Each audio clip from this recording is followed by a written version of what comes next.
মাতৃ মন্দিরে আন্তরিক মিলন। উমা আসছেন বাপের বাড়ি।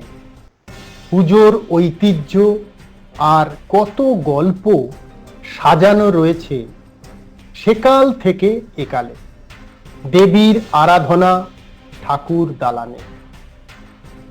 মায়ের রূপটা হয়ে ওঠে চমৎকার। মনে হবে মা যুদ্ধাং দেহি। বাংলার বুকে কত রূপে দুর্গা মায়ের পুজো হয়। বহু প্রাচীন পুজোর কথা কাহিনী পাওয়া যায় পুজোর ইতিহাস চর্চায়।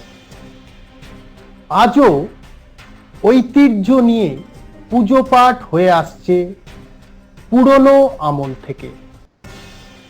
শিকড়ের টানে এই মিলন উৎসবে যোগ দেন পরিবার পরিজন।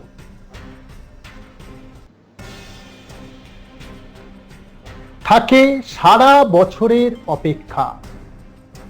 পুজোর দিনগুলিতে মা যেমন তার সন্তানের জন্য অপেক্ষা করে থাকে, ঠিক তেমনি মাতৃ মন্দিরে অন্তরে অন্তরে আন্তরিক মিলন ঘটে।